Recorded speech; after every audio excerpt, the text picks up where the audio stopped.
Hello everyone. आज के इस वीडियो में हम लोग इवोल्यूशन ऑफ कैप्सूल्स के बारे में डिस्कस करने वाले हैं। इसमें हम लोग देखेंगे कि ऐसे कौन कौन सा टेस्ट है जिसका यूज़ करके हम लोग कैप्सूल का इवोल्यूशन कर सकते हैं, क्योंकि जितने भी डोजेस फॉर्म हैं वो बनाने के बाद मार्केट में आने से पहले हर एक का क्वालिटी कंट्रोल चेक किया जाता है कि मतलब कि वो सही क्वालिटी का बना है कि नहीं बना है। इसी का बेसिकली हम लोग जाँच करते हैं। तो उसमें हम लोग आज डिसइंटीग्रेशन टेस्ट के बारे में डिस्कस करने वाले हैं। तो डिसइंटीग्रेशन टेस्ट में हम लोग सिंपली देखेंगे कि जो भी हमारा कैप्सूल है उसको अगर कोई पेशेंट लेगा तो वो उसके स्टमक में जाने के बाद कितना टाइम में वो डिसइंटीग्रेट होगा, मतलब कितना टाइम में वो टूटेगा, उसी को हम लोग सिंपली चेक करने वाले हैं। सबसे पहले देख लेते हैं इसका एपरेटस के बारे में, मतलब ये टेस्ट करने के लिए हम लोग किस एपरेटस का यूज़ करने वाले हैं। कैप्सूल्स का इवोल्यूशन करने के लिए हम लोग डिसइंटीग्रेशन टेस्ट एपरेटस का यूज़ करते हैं। सबसे पहले एपरेटस का कंस्ट्रक्शन देख लेते हैं, मतलब किन किन चीज़ों से मिलके वो एपरेटस हमारा बना हुआ है।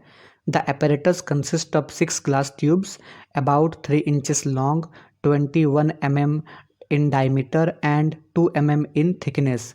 जो हमारा डिसइंटीग्रेशन टेस्ट एपरेटस है उसमें हमारा 6 ग्लास ट्यूब्स होता है, जिसका लंबाई लगभग 3 इंच, उसका चौड़ाई 21 mm और जो हमारा ग्लास ट्यूब है उसका थिकनेस लगभग 2 mm के आसपास रहता है। The glass tube is open at the top and the bottom is covered with stainless steel mess of 2 mm aperture.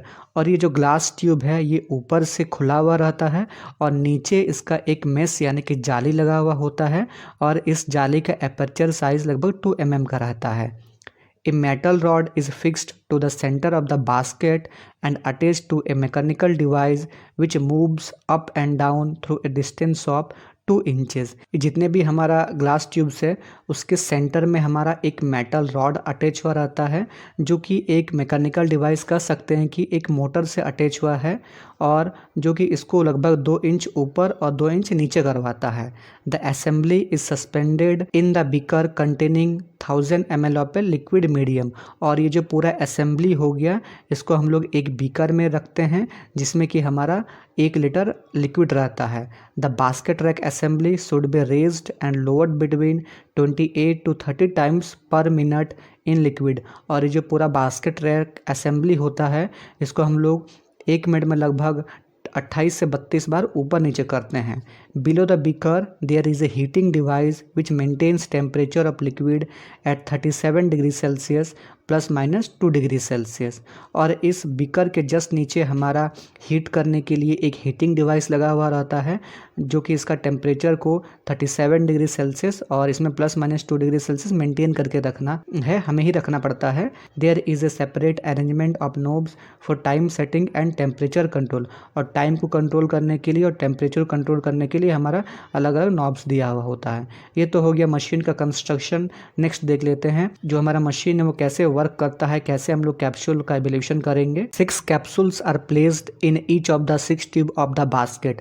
जो हमारा बास्केट में 6 ट्यूब्स है उसमें हर एक ट्यूब में हम लोग एक एक कैप्सूल यानी कि 6 ट्यूब में 6 कैप्सूल रख देंगे। Suspend the assembly in water maintain at 37 degree Celsius ±2 degree Celsius.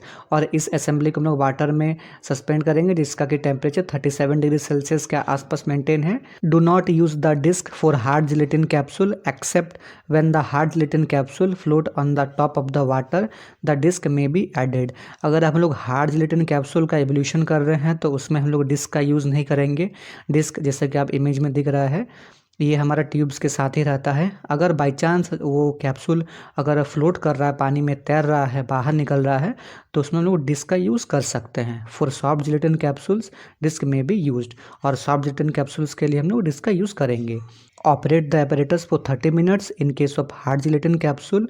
और हार्ड जिलेटिन कैप्सूल के केस में हम लोग एपरेटस को 30 मिनट्स के लिए ऑपरेट करेंगे, मतलब मशीन को 30 मिनट्स के लिए चलाएंगे।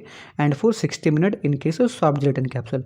सॉफ्ट जिलेटिन कैप्सूल के लिए इसको हम लोग 60 मिनट तक चलाएंगे। The capsule passes the test if no residue is left on the screen of the apparatus. ये जो टेस्ट है ये टेस्ट हमारा पास हो जाता है अगर कैप्सूल का कोई भी रेसिड्यू, कोई भी टुकड़ा हमारा उस एपरेटस में नहीं बच जाता है। If 1 or 2 capsule fails to disintegrate repeat the test on 12 additional capsules. अगर कोई भी रेसिड्यू नहीं बच रहा है तब तो ये टेस्ट पास हो गया, लेकिन अगर उसमें से 1 या 2 कैप्सूल डिसइंटीग्रेट में फेल हो जाता है तो फिर हम लोग 12 और कैप्सूल लेंगे और दोबारा इस टेस्ट को परफॉर्म करेंगे। Out of these total 18 capsules 16 capsules must pass the test. पहले हमने 6 कैप्सूल लिया था, वो 6 में से 1-2 फेल हो गया तो फिर हमने 6 लिया और फिर दोबारा 6 लिया, मतलब टोटल 12 और पहले 6 18 हो गया। 18 कैप्सूल्स में से अगर हमारा 16 कैप्सूल इस टेस्ट में पास हो गया तो ये टेस्ट पास होता है। अगर 16 से कम पास होता है तो फिर ये हमारा जो टेस्ट है वो उस कैप्सूल के लिए फेल हो जाएगा। ये तो हो गया डिसइंटीग्रेशन टेस्ट। नेक्स्ट हम लोग डिस्कस करते हैं डिसोल्यूशन टेस्ट के बारे में। डिसोल्यूशन टेस्ट में हम लोग यही चीज़ चेक करते हैं कि जो हमारा ड्रग है वो लिक्विड में घुलने के लिए कितना टाइम ले रहा है। सबसे पहले इसका कंस्ट्रक्शन देख लेते हैं, जो हमारा एपरेटस है उसका कंस्ट्रक्शन देख लेते हैं।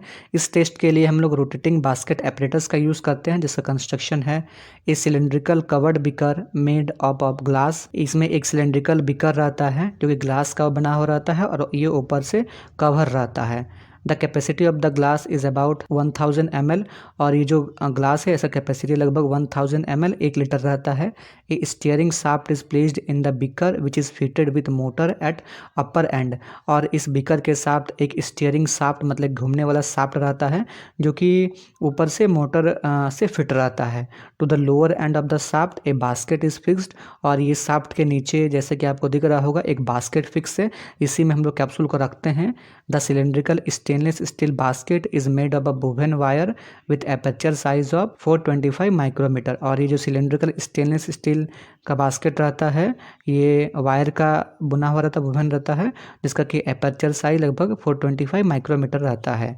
An electric motor which is capable of rotating the basket in the vessel have a speed of 25 to 150 RPM। और इसमें जो हमारा इलेक्ट्रिक मोटर रहता है वो हमारा पूरा बास्केट को रोटेट कराता है लगभग 25 से लेके 150 RPM, मतलब रोटेशन पर मिनट के स्पीड पे। ये तो हो गया रोटेटिंग बास्केट एपरेटस का कंस्ट्रक्शन। नेक्स्ट देख लेते हैं कि कैप्सूल को कैसे इसमें रखेंगे, कैसे उसका एवोल्यूशन करेंगे। Place 1000 ml of liquid into the vessel and maintain the temperature at 36.5 to 37 degree Celsius. सबसे पहले क्या करेंगे, जो भी हमारा वेसल है, बिकर है, उसमें हम लोग 1 लीटर लिक्विड डाल देंगे और उसका जो टेम्परेचर है वो लगभग 36.5 से लेकर 37.5 डिग्री सेल्सियस के बीच में रखेंगे। Place the specified number of capsule in the dry basket और जो हमारा बास्केट है उसमें जितना भी कैप्सूल बोला गया हो उसको हम लोग रख देंगे। Start the motor and adjust its rotation at 100 RPM और such other speed as given in the monograph. फिर हम लोग मोटर को स्टार्ट करेंगे और इसका जो रोटेशन स्पीड है उसको 100 RPM पे या फिर और भी अगर कोई स्पीड दिया गया है मोनोग्राफ में तो उसके हिसाब से वो सेट कर देंगे। Withdraw the required volume of solution from the vessel after 45 minutes और time specified in the monograph. फिर जब ये प्रोसेस हमारा 45 मिनट हो जाएगा तो फिर 45 मिनट के बाद जितना भी सॉल्यूशन बोला गया उतना हम लोग निकाल लेंगे। Filter and determine the amount of active ingredient present by the method given in the monograph. फिर जो हम लोग सॉल्यूशन निकाले हैं उसको फिल्टर करेंगे और उसको हम डिटरमाइन करेंगे कि जो हमारा ड्रग है वो कितना उसमें प्रेजेंट है। मोनोग्राफ में जो मेथड दिया गया उस मेथड का यूज़ करके repeat the complete operation 4 time. इसी प्रोसेस को हम लोग 4 बार रिपीट करेंगे। The sample passes the test if the amount of active ingredient in the solution is not less than 70% of the stated volume given in the monograph. ये हो गया capsule का डिसइंटीग्रेशन टेस्ट और डिसोल्यूशन टेस्ट। नेक्स्ट हम लोग discuss करते हैं hard gelatin capsule और सॉफ्ट जिलेटिन कैप्सूल के बीच का क्या क्या डिफरेंसेस होता है। ये जो क्वेश्चन है ये अक्सर एग्जाम में हमें देखने को मिलता है तो इसको भी डिस्कस कर लेते हैं। सबसे पहला पॉइंट है hard gelatin capsule shell is prepared from gelatin, colour, sugar, H2O and plasticizer. जो हार्ड जिलेटिन कैप्सूल होता है उसका जो सेल होता है वो जिलेटिन से, कलर से, शुगर से, वाटर से और प्लास्टिसाइजर से मिलके बना हुआ होता है। Soft gelatin capsule shell is prepared from gelatin, plasticizer, water and preservatives. और जो सॉफ्ट जिलेटिन कैप्सूल का जो सेल होता है वो हमारा जिलेटिन से, प्लास्टिसाइजर से, वाटर से और प्रिजर्वेटिव से मिलके बना हुआ होता है। Hard gelatin capsule shell consist of cap and body. जो हमारा हार्ड जिलेटिन कैप्सूल है उस कैप्सूल सेल 2 पार्ट में होता है, पहला हो गया बॉडी और दूसरा हो गया cap. It has unit body. लेकिन सॉफ्ट जिलेटिन कैप्सूल में ऐसा कुछ नहीं है, इसमें एक ही बॉडी रहता है, सिंगल रहता है ये। These are having cylindrical in shape. जो हार्ड जिलेटिन कैप्सूल होता है वो सिलेंड्रिकल शेप का होता है। These capsules are having round, oval और स्फेरिकल इन शेप। और सॉफ्ट जिलेटिन कैप्सूल हमारा लगभग राउंड शेप में, ओवल शेप में, स्फेरिकल शेप में भी आता है। Only solid medicaments are incorporated in hard gelatin capsule. Hard gelatin capsule में केवल हम लोग सॉलिड ड्रग्स को ही डाल सकते हैं, suitable for both liquid and semi solid medicaments. Soft gelatin capsule में हम लोग लिक्विड और सेमी सॉलिड दोनों तरीके के मेडिकेमेंट्स को डाल सकते हैं। Filling is done after manufacturing the capsule shell. जो हार्ड जिलेटिन कैप्सूल है उसमें पहले हम लोग सेल बनाते हैं, फिर उसके अंदर हम लोग ड्रग का फिलिंग करते हैं। Filling and sealing takes place in a combined operator. और जो सॉफ्ट जिलेटिन कैप्सूल है उसमें हमारा फिलिंग और सीलिंग एक ही साथ हो जाता है। ये हो गया हमारा हार्ड जिलेटिन कैप्सूल और सॉफ्ट जिलेटिन कैप्सूल के बीच का अंतर। नेक्स्ट हम लोग डिस्कस कर लेते हैं, जो कैप्सूल है ये हमारे कितने अलग अलग साइजेस में आता है। जैसे कि आप अपने स्क्रीन पे देख सकते हैं, इसमें हमारा कैप्सूल नंबर है और उसका कैपेसिटी दिया हुआ है mg में। अक्सर इससे हमें MCQ देखने को मिलता है, तो ये हमारे लिए इम्पॉर्टेंट है। इसमें देखिए कई तरीके के कैप्सूल साइजेस है। पहला है 000, फिर है 00, फिर है 0, फिर 1, फिर 2, फिर 3, 4, फिर 5। ये जो है कैप्सूल नंबर है। तो इसके अकॉर्डिंग हम लोग कितना उसमें ड्रग को डाल सकते हैं मिलीग्राम में। तो जो 000 कैप्सूल होता है उसमें हम लोग 950 mg ड्रग डाल सकते हैं। जो हमारा 00 कैप्सूल होता है उसमें 650 mg ड्रग डाल सकते हैं। जो हमारा 0 साइज का कैप्सूल होता है उसमें हम लोग 450 mg ड्रग डाल सकते हैं। जो हमारा 1 नंबर का कैप्सूल होता है उसमें हम लोग 300 mg ड्रग डाल सकते हैं। जो हमारा 2 नंबर का कैप्सूल होता है उसमें हम लोग 250 mg ड्रग डाल सकते हैं। जो हमारा 3 नंबर का कैप्सूल होता है उसमें हम लोग 200 mg ड्रग डाल सकते हैं। जो हमारा 4 नंबर का कैप्सूल होता है उसमें हम लोग 150 mg ड्रग डाल सकते हैं। और जो हमारा 5 नंबर का कैप्सूल होता है उसमें हम लोग 100 mg ड्रग डाल सकते हैं।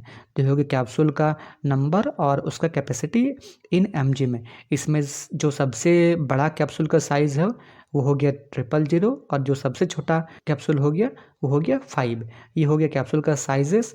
नेक्स्ट डिस्कस करते हैं handling and storage of capsules के बारे में। Capsule should be stored in tightly closed container at a temperature not exceeding 30 degree Celsius. Capsule को हमें टाइटली क्लोज्ड कंटेनर में पैक करके रखना है जिसका टेम्परेचर हमारा 30 डिग्री सेल्सियस से ज़्यादा ना हो। Capsule can be individually protected by enclosing them in A strip और ब्लिस्टर पैक्स। और कैप्सूल को हम लोग अलग अलग भी पैक कर सकते हैं, स्ट्रिप पैकिंग में या फिर ब्लिस्टर पैकिंग में। स्ट्रिप पैकिंग और ब्लिस्टर पैकिंग क्या होता है इसको भी डिस्कस करते हैं। स्ट्रिप पैकिंग में क्या होता है, in such packing capsule is sealed with the strip of an aluminium foil और प्लास्टिक फिल्म। स्ट्रिप पैकिंग में कैप्सूल को हम लोग एल्यूमिनियम फॉयल या फिर प्लास्टिक फिल्म का यूज़ करके पैक करते हैं। The content are removed from the strip packs by tearing और cutting to separate the capsule. और इसमें से अगर हमें स्ट्रिप पैकिंग से अगर हमें कैप्सूल को निकालना है तो उसके लिए हमें स्ट्रिप पैकिंग को फाड़ना पड़ता है या फिर काटना पड़ता है। ये तो कि स्ट्रिप पैकिंग। नेक्स्ट देखते हैं ब्लिस्टर पैकिंग क्या होता है। Capsules are packed in blister pack by wrapping in aluminium foil. Blister packing में हम लोग कैप्सूल को ब्लिस्टर के अंदर पैक करते हैं एल्यूमिनियम फॉयल को रैपिंग करके। A press on the blister forces the capsule to come out from the packing strip. और ब्लिस्टर पैकिंग में जब हम लोग प्रेस करेंगे ब्लिस्टर के ऊपर तो उसमें से हमारा कैप्सूल ऑटोमेटिक निकल जाएगा। तो ये हो गया हमारा कैप्सूल के हैंडलिंग और उसका स्टोरेज। अगर वीडियो पसंद आया है तो वीडियो को लाइक करें और ऐसे ही और वीडियोज़ के लिए चैनल को सब्सक्राइब करें।